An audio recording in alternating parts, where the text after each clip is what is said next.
Welcome to Moving Conversations, a podcast for movement professionals by movement professionals. If you coach, train, or teach movement, Pilates, or fitness, then this podcast is for you. With more than 60 years of experience in fitness and Pilates, your hosts, BrianRichey and Nora explore the science of human movement, diving deep into the facts, myths, and common misconceptions, hoping to spark thought and conversation about how we view fitness and movement. Now, let's jump into Moving Conversations. And welcome back to Moving Conversations. I'm BrianRichey. Joining me as always is Nora St. John. Morning, Nora. How you doing? Hello, Brian. How are you doing? Doing all right. Yeah. Things are going great on this side of the country. It's been excellent. Weather is now changing, so we've had cherry blossoms for the last thing. That's right. You and I weren't talking during cherry blossom season, but right. Washington, D.C. is sort of famous for that. And it was so funny. For the longest time, it was so cold, and they said, oh, it's not going to hit until the second week of April. It's going to be really delayed this year. And then we had like 4 90-degree days out of nowhere. And all of a sudden, everybody's saying, nope, hang on, here they come.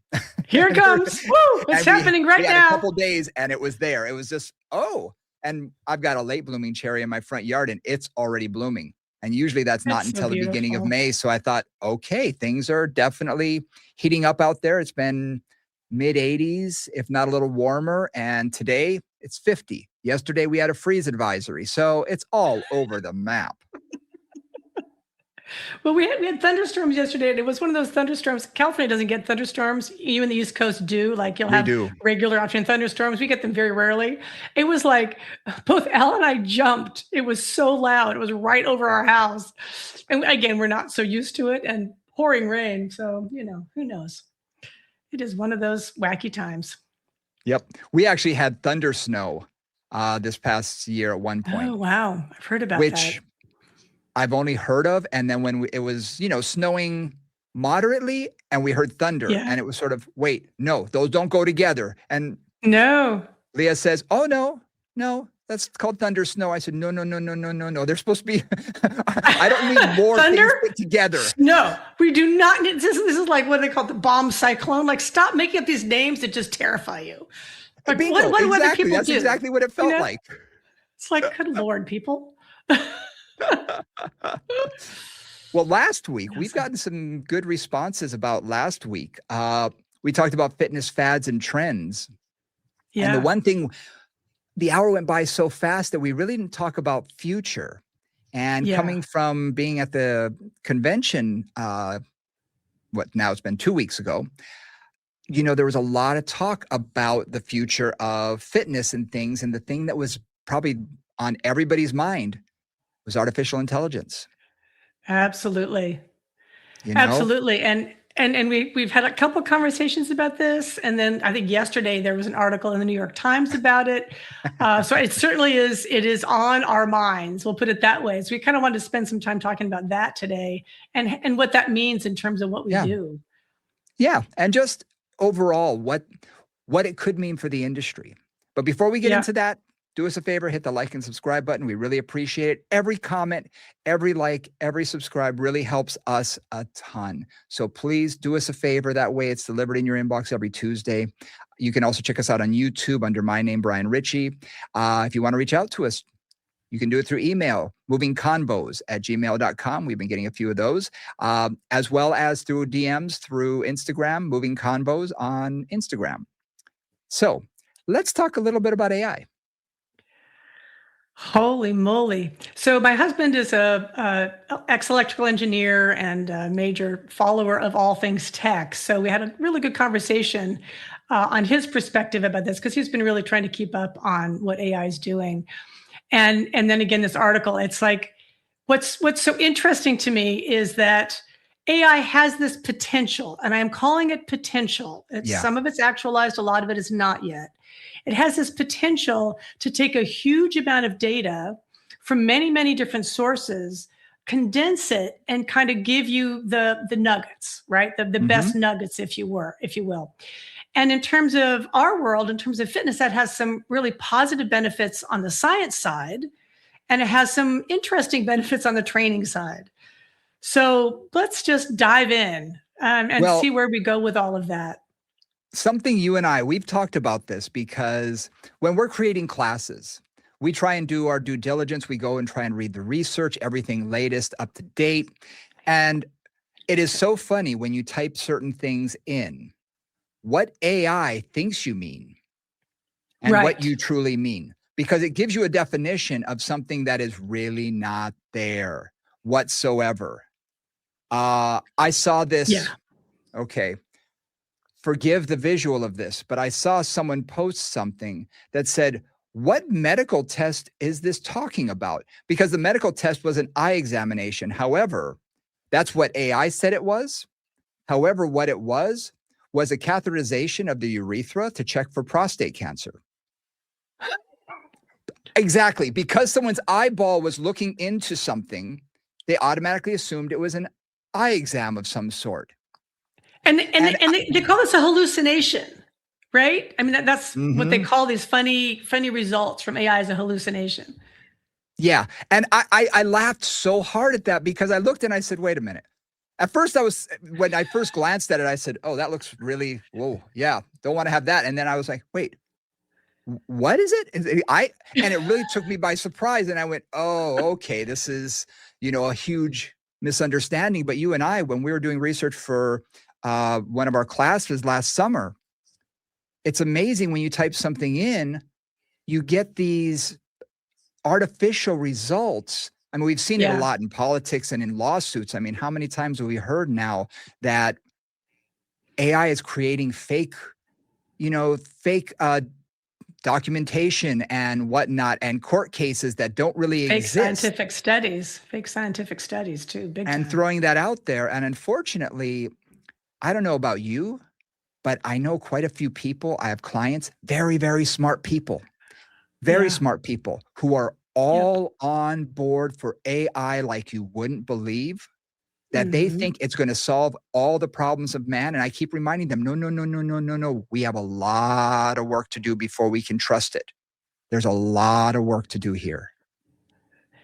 Absolutely. And I think, this gets into the whole idea of research and how that works and bias. And there's so many complexities here. So we'll try not to be super nerdy, but we might get a little nerdy here. Sure. Because for example, I was reading, another article and they said something like 900 articles were research papers were pulled because they were false. They were basically made up.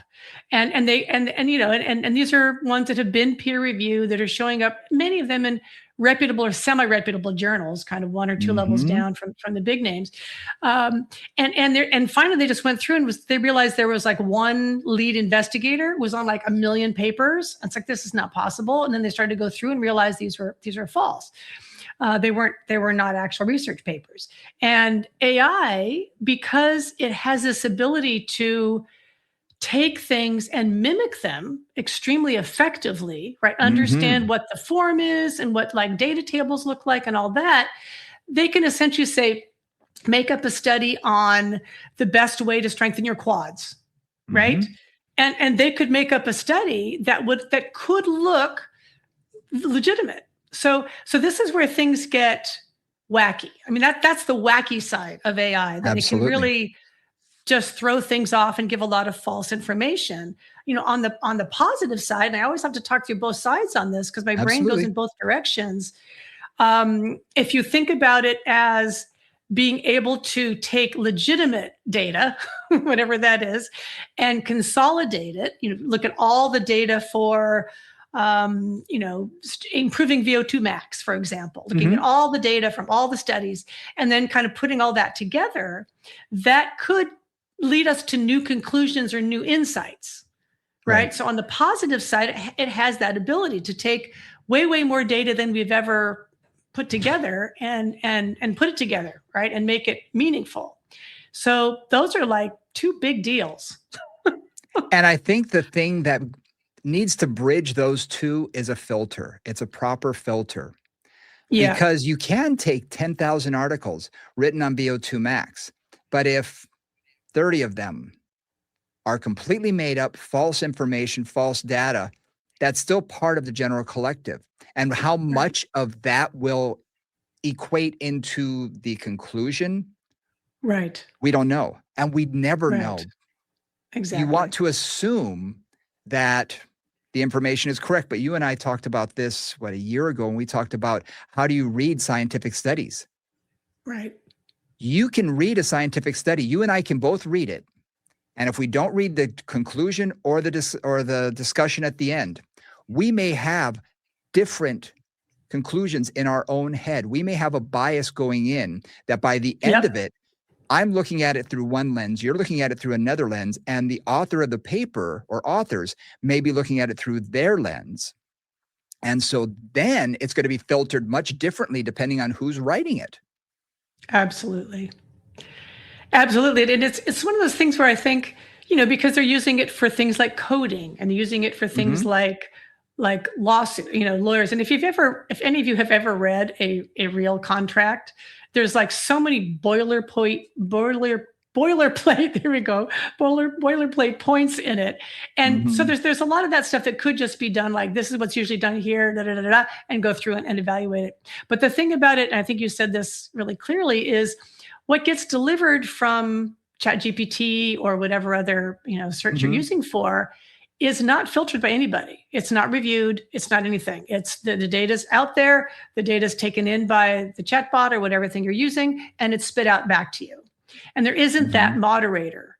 And that's one of the things about, scientific studies. It's like, ideally there's a moderator. Ideally those things are peer reviewed, but not always, and not always well. And as you said, if it matches your bias, if you think this is, this works better than that, and that's what this study says, you're more likely to go, oh yeah, that's a good study, even if it's not. Yeah. Right? Yeah. I have a client who's a prominent attorney. And she says she does this all the time with ChatGPT and Gemini and all the different bots. Yeah. She will take whatever she's working on and just throw it out there to see what comes back, because part of it is she wants to see, one, are her paralegals kind of doing this kind of stuff and bypassing? Right. Are they matching? Right. Yeah. I'm not saying that's why she's doing it, but she said there's probably a little bit of that going on, of course. And she said it is amazing at how much misinformation and how much garbage comes through that there is no way, but she's the filter. So yes, right. So there's a gatekeeper on that information, which is kind of, you kind of need somebody who's got some understanding of the subject to be able to look at it and go, okay, that makes perfect sense. That's great. This is just wacky, right? Yeah. And do you want to be the result of someone trusting AI for something important? It's one thing if it was for photography. Okay, if a picture is messed up. I actually saw online yesterday something that I know because I was there and saw what it really looked like in real life and how many people were there and, all the different dignitaries and all this kind of stuff. And I was legit there. And then I looked at the pictures and was like, wait, huh? Okay. I don't remember that. This was the event took place a long time ago. Or a while ago, but you could see that they pieced in and filled in the room and put extra people on stage and did all this kind of stuff. I'm thinking, oh my gosh, I was there. I know that's that not was what happened. Not real. That was not what happened. I'm positive. Right. So right. It's one thing to do it with photography. Okay, I get that. Because we've been dealing with that for a long time. Photoshop has been around. We've been dealing with that since Photoshop, 30 years, 50 years, before something that, really. like that. Yeah. Yeah, I remember we learned when I was in school, this whole topic of AI made me think of, okay, in the last 30 years, since I've been in the industry, what has brought us toward this thing? And kind of like when I was in college, long time ago, we learned Photoshop. We had a computer class and it was some coding and it was this and that, but we learned the beginnings of Photoshop. And it was kind of cool, that you could do these things and, you put your head on, some star's body or, you take this and that. And it was kind of cool to do that kind of stuff and learn what to do. But then fast forward to now and you see, wow, you can literally make me standing with, the president of Zimbabwe and shaking the person's hand. And if it's online, a lot of people are going to believe it because it's just, okay, obviously it's a picture and it's online. It must be true, even if Exactly. it never existed. Seeing is believing, Right. right? Seeing is believing.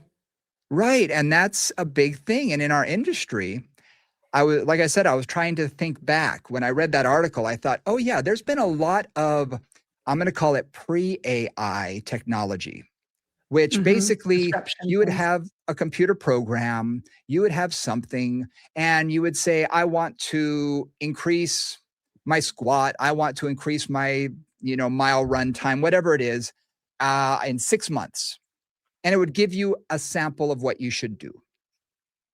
What it was based on, who the heck knows? Probably the one person who designed the program made it on his understanding, whatever. Yeah, yeah, yeah, But, and it was fairly okay for what it was. It gave you a yeah, general guide. And if you knew nothing about running, if you knew absolutely nothing and you read that, you'd think, oh, I could run a 5K in, 6 or 8 weeks if I follow this program. Well, guess what? You probably could.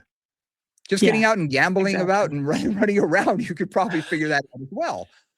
But it gave you at least a little bit of science for people who didn't know any better. And one of the things in this article, which I thought was interesting, was they were focused primarily on running. Right. All right. And again, Brian, I like to make this distinction. There are certain activities that are repetitive, where I would say the training protocols are fairly well understood. Like if you Mhm. want to, let's say you want to run a marathon in 6 months and you've been running, 5 to 10 miles a week for a while, it can probably say, okay, to increase your mileage, do X, Y, Z. There's been a lot Yep. of people that have done that. There's a lot of information about how to do that. And then you just have to execute, which, Yep. is always up to the individual anyway. When we talk about the kind of work that Brian and I do, and that many of you out there do, which is more analytical, more trying to figure out why those biomechanics aren't working or why their knee hurts after they run more than 6 miles or whatever it is, it's a different question. It's not a Mhm. question of this number of miles for this number of days in a row, taking rest time here. It's not really a question of that. It's a question of Mhm. what is the quality of the movement, not the quantity of the movement. And it's just a different question, a harder one to answer with AI. Much harder because again, I've worked with a number of people who are training for a marathon. And they all Right. come to me and say, but I've been doing what the book told me. I've been doing what my coach told me. I've been doing what this whatever was told me to do. I said, okay, Yeah. you were a desk jockey up until 8 weeks ago. You might go Right. and run a 5K once a year. Look, almost any of us could probably go out and halfway jog a 5K and not have much of effect. Okay, that's just the way it is. It's not that far. Yeah. However, a marathon is a different animal. And when you have to get Yeah. into running 13, 14 miles at a clip, 15 miles at a clip toward the latter as you get closer to the race, guess what? The repetition is going to wear down your body in ways that it hasn't been before. And Right. a computer isn't necessarily going to see that as easily. And could you stand in front of a camera and do certain things? I'm sure that there are advanced ways to do that. We did that in kinesiology labs and things where you put dots all over your body and, did exercises. But is it really going to watch you run? In a vacuum Well, that a clinic is or at a study is ideal situation, not on the road, not out it's there in also real life. it's also huge amounts of technology. Yeah. Right. Oh, I mean, yeah. because we've talked about in other contexts in my professional life, we've talked about how do you use cameras, pressure plates, etc., to Yeah. determine quality of movement. Right. Yep. So, like on the reformer, how do you, let's say, put a pressure plate on a foot bar and you're more weight on the right leg or more weight on the left leg? Like questions like that. And those are interesting questions, and they would give you more data that might relate to quality over time. But there is something about the human eye and the human brain that can process Mhm. a lot more input in a holistic system like the human body more quickly, more efficiently over time with training than a machine can. Like to train a machine to have that kind of eye, it can happen because AI can show you that can happen, but the training process is intense and really expensive and still arbitrary and still it's going to be a little arbitrary, right? Because you're not going to watch somebody do everything they would do in a Pilates session, everything they do in a personal training session. That's the key. That's the key. Anybody who's ever done an assessment knows we're people pleasers. So you have someone squat, they're going to try and do the best squat they possibly can for you. You ask them to lift their arms over their head, they're going to try and do it as they think it should be done. Right. It's not natural movement. Whereas in a workout, when you're talking, when you're thinking about something else, or when the radio's playing something and you're dancing along halfway in your head and you're turning and you want to see yourself in the mirror, all of these variables are going to affect what we see. Our brains can filter and tune all that out. I was working with a client today. He was deep in conversation talking about some sports team. I was only half listening because I was watching his form and everything. And I kept having to say, okay, you put too much weight in your right leg. Okay, and it's because he kept changing these subtle, small changes. And I was trying to get him to be as close as possible because he's got multitude of issues. So if you get out of that way, he starts to get injured. So I had to be that way. But I don't assume AI is going to, even if you put your camera on you, that it's going to tell you in your ear every second of every day. And if you think it's bad now going to the gym with people filming themselves with cameras and getting upset with people walking in between their camera and I've seen fights. I've seen fights at gyms. Yeah. I'm not joking. Someone walks in front of the camera. Can't you see I'm filming? It's like, this isn't a photo shoot. Dude. This is the gym. Right. Exactly. Be real. And I got to get from here to there. Exactly. It's like, I'm not going around the whole gym just because you're trying to get your picture taken here and they film every single repetition. And I think, man, I haven't got the time or energy for that.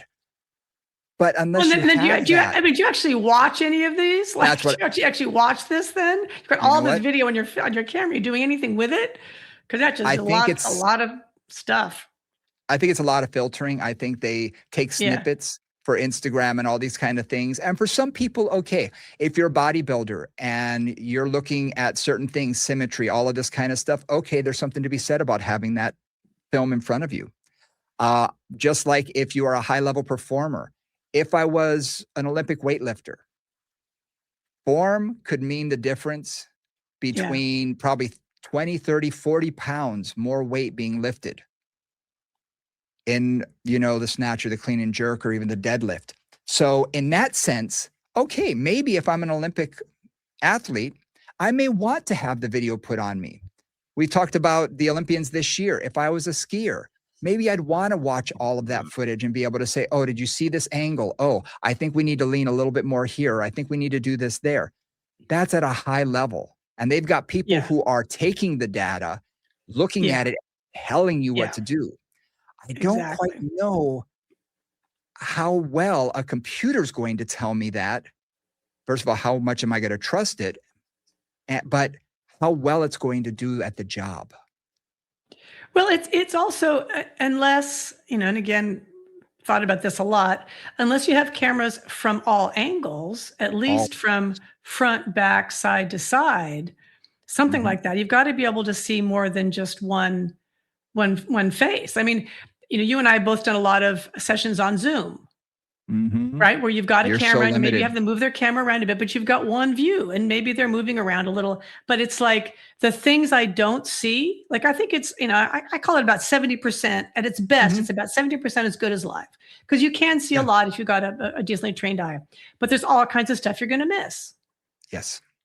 Right. So even if you have, 4 cameras, let's say, going the whole time, you still got to then take that data, understand it, and then be able to figure out why that body, because if you and I did the same thing, same moves with the same 4 cameras, you're going to get completely different data.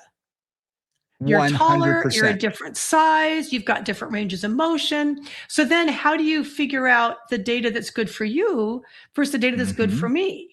Unless you basically train it on 800 million bodies and then also have like their health history and other kinds of things there. It gets pretty complicated to really look at quality.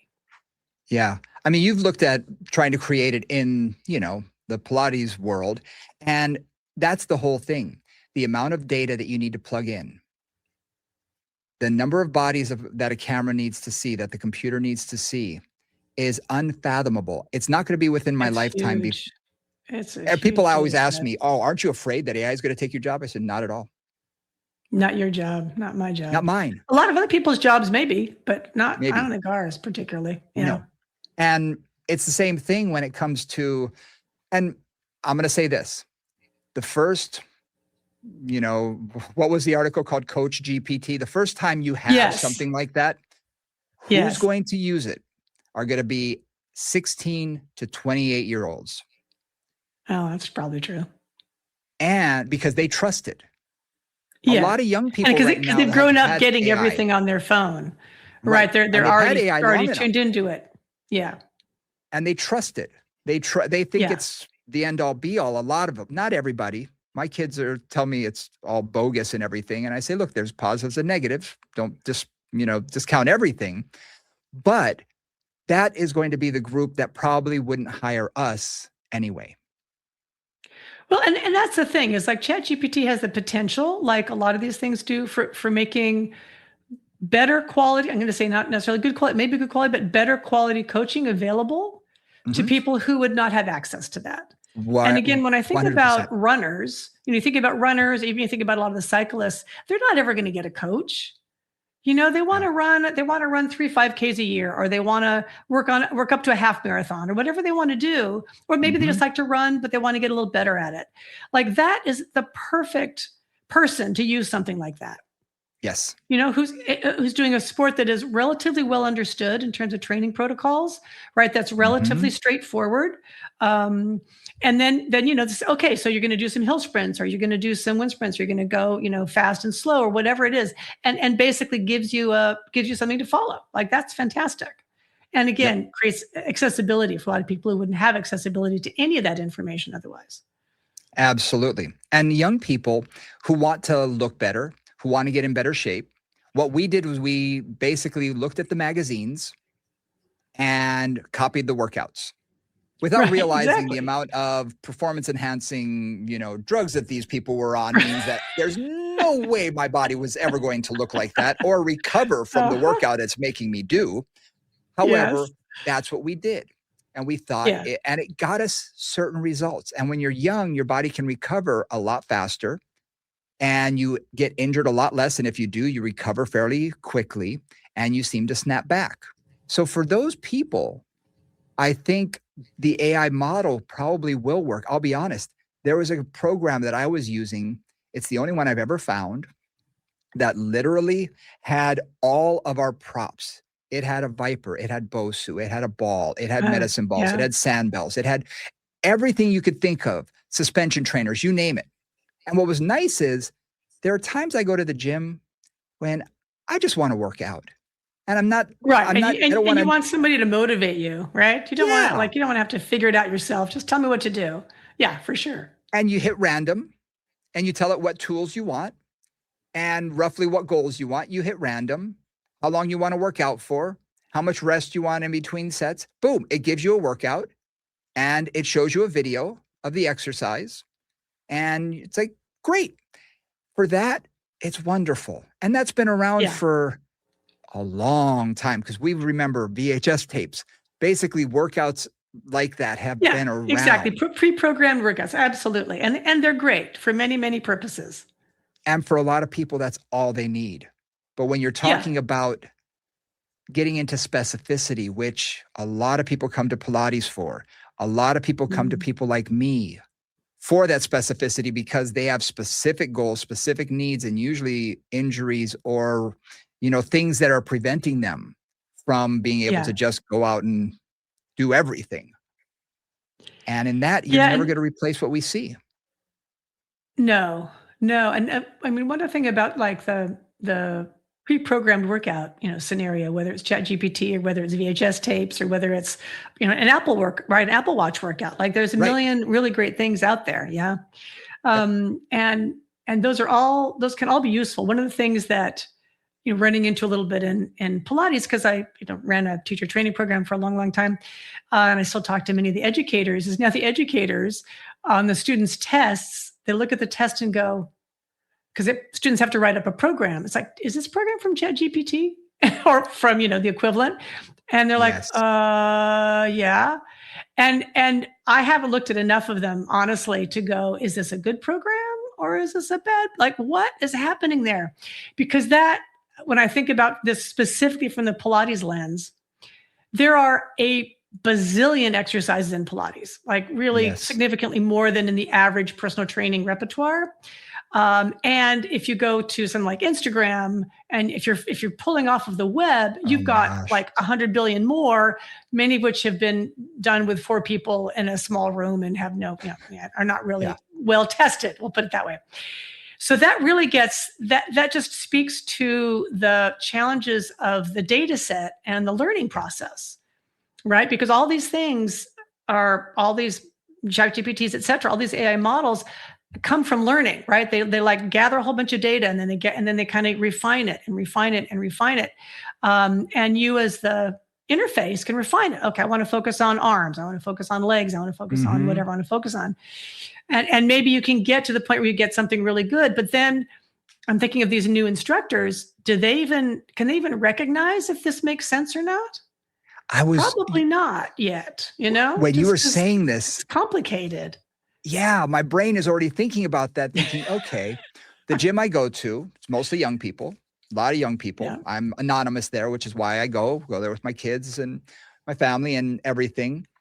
And I watch the other instructors and I kind of wonder where they learned that.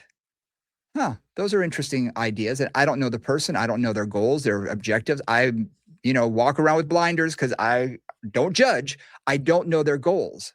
But sometimes I'm like, interesting choices there. I mean, some things are crazy go nuts. But some things I'm thinking, okay, I don't know if I would have chosen that, but okay, if the person can do it and they're enjoying themselves, what do I care? That's fine. Yeah. But now I'm wondering how many people are just doing the ChatGPT version of going in thinking, okay, what is Mary going to do today? Boop. Okay, here's a program. And that's what I'm going to do with that person. Or I need a new core workout program. Boop. Oh, that looks fine.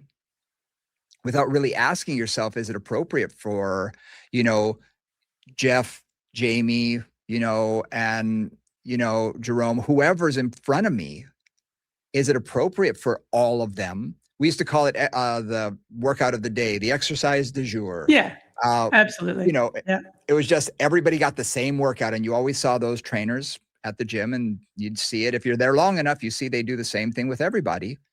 And I'm kind of wondering if that is becoming more of the norm with the younger trainers, not necessarily the older ones, because it's hard to teach an old dog new tricks. I couldn't even figure. You give me a couple hours, I'd still have a hard time trying to figure out how to use the computer to do that for me. My brain is a lot faster. Yeah. I haven't got the patience anyway. I could not have the patience either. It's interesting because it could go either way. It could go any way, right? Yeah. It could be that they have a resource, and that's the particular thing about Pilates instructors here, because that's my bailiwick. They've got a resource that gives them a workout that they can follow. And as a new teacher, planning programs in Pilates is like a nightmare because there's just way too many options for many people. It's like, okay, I'm just going to follow this. And then maybe they do that and they do the next one, and maybe they learn from that process of having something to follow, right? Having some structure. And they realize, okay, well, that worked for Alice, didn't work for Louise, didn't work for Jerome, but it did work for these guys. And maybe that, helps them with their class programming, helps them kind of figure that out and gives them other possibilities in terms of programming that they might not have thought of. And certainly, but the other piece that you're talking about is what we talked about at the beginning was, where's the filter? Where's the critical thinking? And that's missing from the entire world, honestly, at this point. Like, I think it's just gone out the window. But basically, in terms of fitness, that is the thing. Is this appropriate for this 65-year-old with osteoporosis? Is this appropriate for this person who had lumbar disc surgery 3 months ago? Right. Those are good questions. And I don't know that you're going to get a good answer if you put in, I want a reformer program for somebody who had back surgery 3 months ago. Maybe you do. Yeah. I don't know. I want to see your opinion on this. A famous podcaster was talking about AI and was bringing all this sort of thing up. And what they were seeing in the industry is that senior coders were being kept, but a lot of junior coders were being let go and gotten rid of because AI was taking over their jobs. Right. But my first thought, and what this host started talking about, was, but how do you make a senior coder if you don't get the experience of being a junior coder?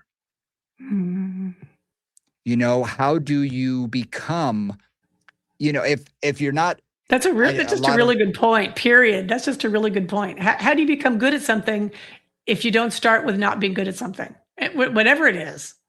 Right.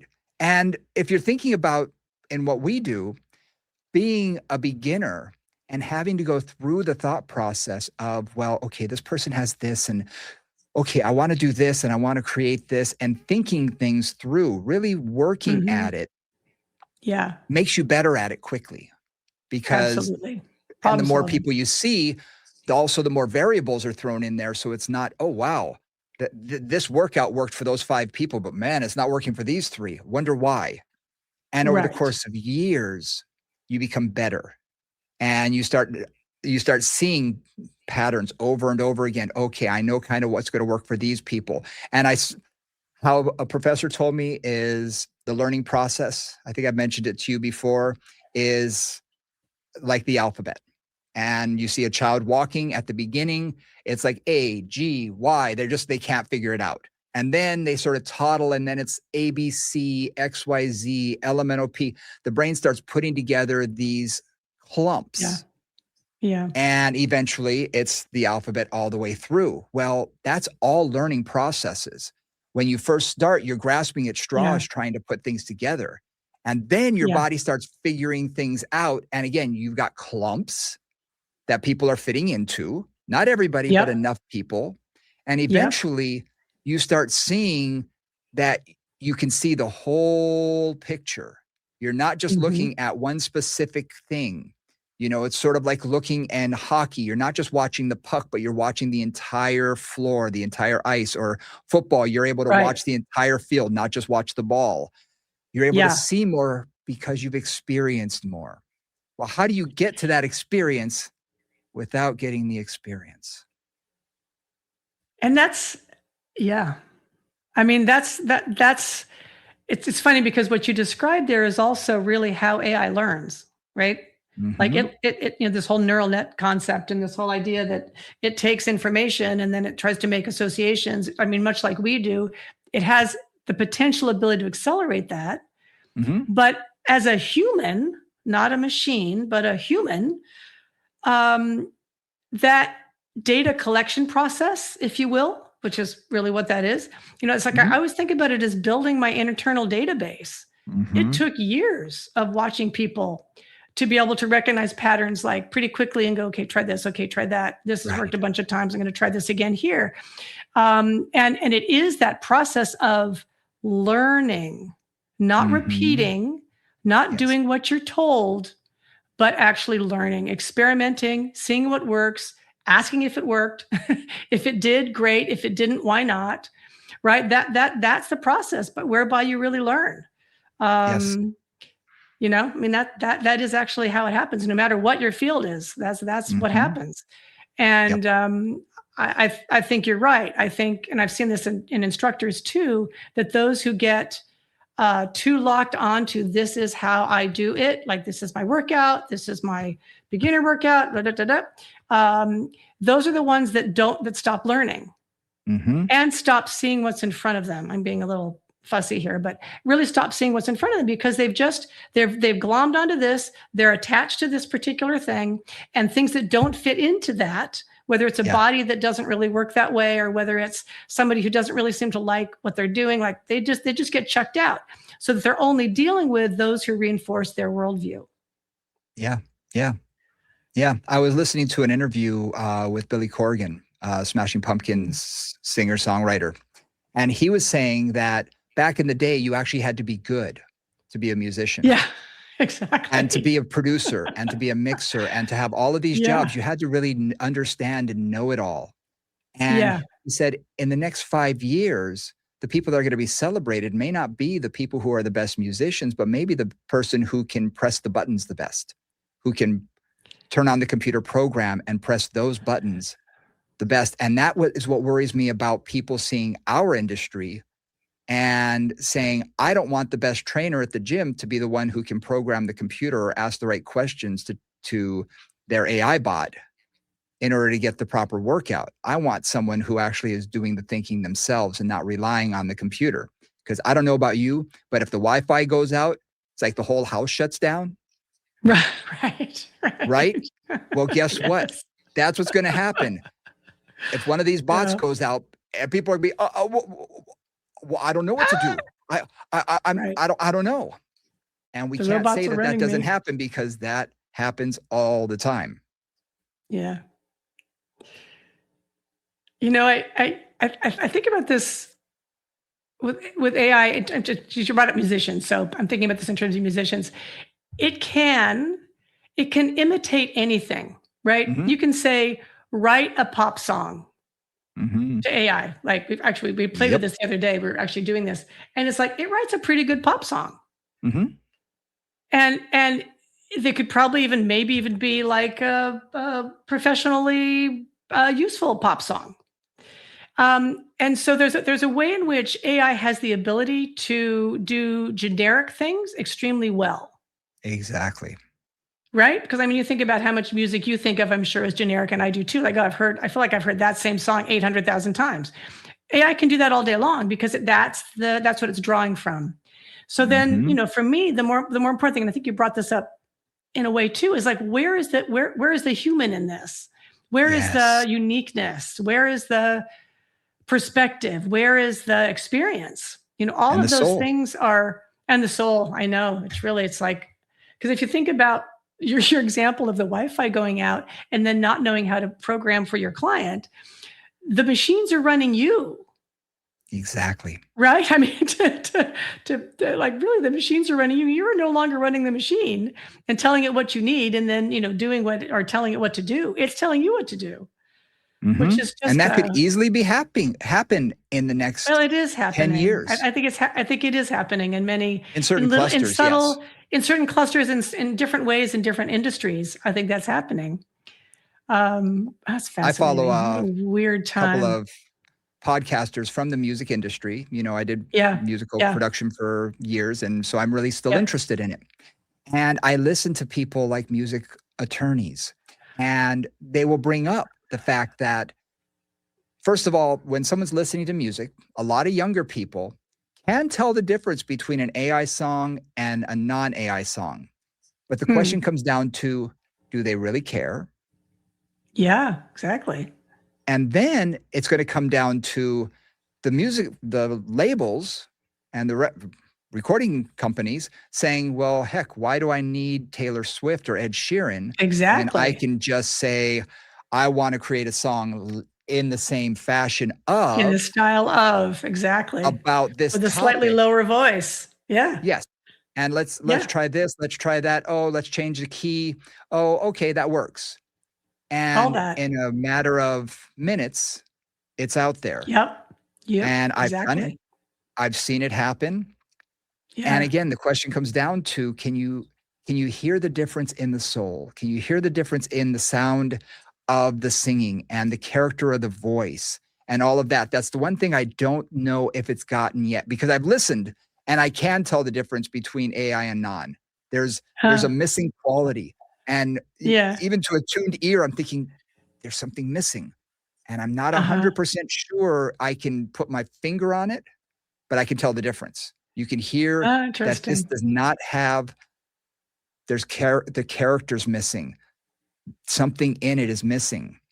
And I think with what we do, that is what's going to be missing. You can get something generic. You can get something generic for anybody. Yeah. But the people who come to me regularly, to come to you regularly, or any of our people out there, when they're coming to us, there's a reason. There's a trust. There's Yeah. something that we give that's beyond what someone else does who works at another facility or whatnot. Yeah. How many times has someone told you, I got a referral for you and I was told not to work with anybody else in the facility Yeah, but you, exactly. Yeah. because that's who they trust and they know me, they know you. And that quality is what I think is going to separate people who are really good from those who are going to be reliant on AI and who are going to be replaced ultimately by AI. You know, yes, and in the hope, I think for both of us Yeah, let's hope. is and the experience too for both of us, I think, is so much of what we do, and many of you out there do as well, is it's not just about the workout. It's not just about what they're doing when they're there. It's about how they feel when they're there and what the connection is with the person that they're with. And do you actually understand them? And do you listen to them? And you were just telling me a little bit earlier, right? And if that person is going on and on about some sports team that may or may not be of interest to you at the present time, like, that's fine. They need to do that. That may be useful to them. And that's something that chatbot presumably will not interact with them about. You know what? Right? I mean, there was a great article that talked yeah. about this specifically. Claude, one of the chatbots out there. Anthropics, yeah. I kid you not, it is getting down to the point that it will talk to you in a way that is very humanistic, that you would swear, because it'll feed your ego a little bit, but still be able to give you critiques in a way that you take it. And it's scary because I've seen it and I've heard it. Yeah, I've seen it. And you start talking to this friggin' machine and thinking, wait a minute, they're stroking my ego, and I can see they're stroking, but it still kind of feels good. But they're stroking my ego, and then they'll criticize me. Oh, I really should think about that. Oh yeah, and I'm like, wow. There's something out there that's still, they're getting close to that, and I'm hoping it'll never be replaced. That is not going to replace us personality-wise. I'm praying. Well, is it going to be there? Is it going to help take you to the doctor when you? No. I don't know. It's like, we've talked. There's been a lot of discussion about AI and mental health, and these chat bots, and particularly teenagers getting kind of obsessed with their chat bot as their mental health assistant, if you will, and then sometimes leading to disastrous consequences. And it's kind of like, there again, there's no human in the mix. And I mean, I don't know about you, and I think this is really a generational thing, because I'm old enough now that this is not a replacement for my friends. Just saying. My phone does not, for you because we're not watching, the phone is not a replacement for my friends. The phone is predictable. What's going to happen. You can control it. It is it's this tiny little universe. There's so much more interesting things in the world. I mean, that's kind of what I love about talking to Brian on this podcast, is he says something and then I say something, oh my, I hadn't thought about that. Right. That's the fun for me. That's the exciting thing. And I'm not really sure that Claude or any of those are going to tell me something really super exciting that takes me in a totally different direction. Yeah. I think they're going to just build themselves around where I already am and what my biases are, and then feed that. And that's not where growth happens. To me, that's not that interesting, honestly. I know other people it is, but for me, it's not that interesting. Before we went on, I was talking about, being at the doctor recently and whatnot. And one of my clients said something about, well, AI is taking over all of that. And I had a scan done, and one was misread, one was properly read. And but AI would have read that right away and could have told you within seconds and told you right. I said, are you 100% sure? And do I trust that it would see it every single time? And what about those 5% of the time when it looks like a duck, quacks like a duck, but it ain't a duck? And it could be something a lot more serious. What about those 5%? Are those just going to be written off as, you know what? cars are going to crash. So automated, so what? I'm not willing to be that person. I'm not willing to be that, person on the operating table when it's just like, oh, you need an ACL done. Here's the program for ACL. Right. Go. We'll come back in 45 minutes when it's done and you'll be finished. So a couple points. My one of my relatives is an interventional radiologist. So she's a radiologist basically. And we've had a lot of conversations with her about AI taking over radiology. Yeah. Because, and I think they're really getting to the point where it is way more accurate than a person interpreting a screen. Partly because, again, you can train it on 500,000 MRIs of the low back, right? And you can say, okay, so all of these are considered this, and it can recognize those patterns more quickly and honestly more effectively than a human can. So there's a way in which, like, yes, certain things will be, again, this is a giant data set. You can train it on a whole bunch of already done data, and it can be potentially more accurate. You still want that human interface. You still want someone to double check. You still want that person to double check it, and especially double check it before they talk to the patient. Yes. Like, oh, well, they said this, and this, that looks great, but here's something else that I'm seeing, which may be an anomaly. Maybe, your weird anatomy, because everybody's weird. And who knows what's going to happen with that? Maybe it'll be better, at least sometimes. I had a client who had a MRI done of their back. 3 different doctors looked at it. All of them said, well, we're not seeing any herniations. We're not seeing anything there. One of them went, oh, well, there's that tumor. Right. They weren't specifically looking for that. These are physicians who are orthopedists who are looking for those gross anomalies. And again, on the bony myofascial level, not like, oh, what's that weird thing over there? Yeah. And it wasn't that big. It was small. But here was a physician who actually had seen those before. So they had the experience of being able to say, oh, yeah, you see this? Yeah, it's the size of, the tip of my little pinky. It's not very big, but you see how it could be pressing on your spinal cord right there in certain positions? Because he was only having pain lying down and nowhere else. Okay. It started only lying down. And he said, well, yeah, you were lying down, every muscle relaxed, and it pushed against that. And that's why you were having pain at night. But he could play sports. He could do all sorts of stuff. Never had an issue for a long time. And then it got large enough that it began to affect other things. But again, if he hadn't seen that doctor and he had just eventually thought, well, it's not a herniated disc. I don't know what's causing this. Right. I'm okay. Exactly. So I think there is a point where AI can, do radiology and has enough of those things. But I think it definitely needs the filter at the end, but also at the beginning to say, here are all of the symptoms, not just back pain. Right. Back pain when sleeping, positional, so that that will filter the information a bit more. Yeah. And I think you'll not get such a generalized answer. Yeah. It'll be a little more specific to the person. And I think that's what we need. And then the doctor should look at it before the patient walks in the door and not in front of the patient and be able to say, oh, yeah, I agree. Or, this is right. However, there's something else here. I want to do this. Great example is I had a client who went in for a mammogram. Everything was clear. She saw one doctor, said, yep, everything's clear. Went to another in the same practice who said, I don't like the way this looks.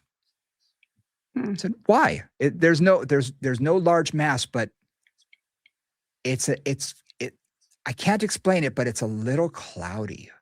But don't really know. She couldn't quantize it in her head. She couldn't say it, but she just said, something doesn't look right.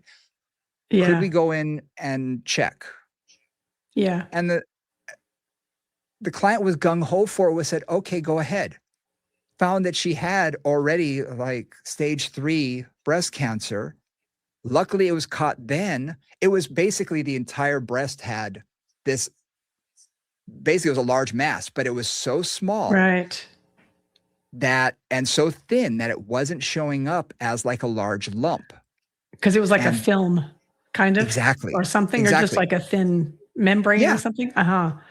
But Yeah. on the screen, it looked like it was just, she said, it's a little cloudy. I can't explain it. It just Right, doesn't but it look just doesn't right. feel right. Yeah, doesn't feel right. And again, Yeah. that's that finite thing that I think we still need in medicine or in a Yeah, lot of things. absolutely.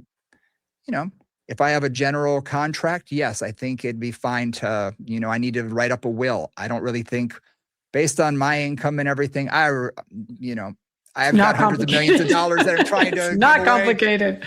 It's not complicated at all. However, if there is something very, very serious that I need to take care of, I'd kind of like to know that a real attorney is looking at it from all angles and be able to see what we need. Same with doctors and same with every profession. Engineering. I kind of want to make sure that if I'm building a bridge, that it's been looked at from every single angle possible before people start driving over that thing. So this kind of brings us to a potential wrap up. And this was this was like a free range scenario. This was not a, factory farmed scenario here. But it's like, I think this is part of our future, all of our futures in many, many different areas. And I think the one thing Brian and I just keep hoping for is that there will always be a place for individualization, for customization, for experience and the value of experience and the value of the personal touch of communication and working with an actual human. I don't think that's ever really going to go away. I'm not sure humans are really designed to live in a completely robot-run world, but who knows? Like anything could change. My world, I focus on that. I focus on connecting with people, making things happen, paying as much attention as I can, doing the best job I can to understand what I'm seeing. And so do you. And that's my commitment, because that's how my database has grown. And that's how I've really loved what I do. That's how I've learned to really enjoy this work, is the complexity and the differences, and every human's different. And that's the fun part. Exactly. And that's what makes us good at what we do, and hopefully makes, all of our listeners good at what they do, or at least want to be better and continue striving to be better. Absolutely. So I'm curious. I'm going to throw this out there to our listeners here and say, okay, what do you guys think? Do you think that AI will ever replace what you're doing? Now, not everybody who listens to us is a personal trainer, a Pilates instructor, or whatnot. Do you think it can? Do you think that it's something that could take our place? And if so, then where does humanity go from here? Because we still need to make money. We still have to have jobs. We still got to do something.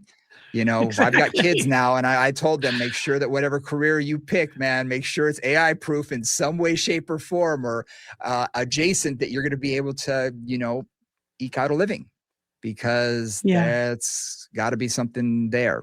So I'd be curious to see what, our listeners, think about that. Absolutely.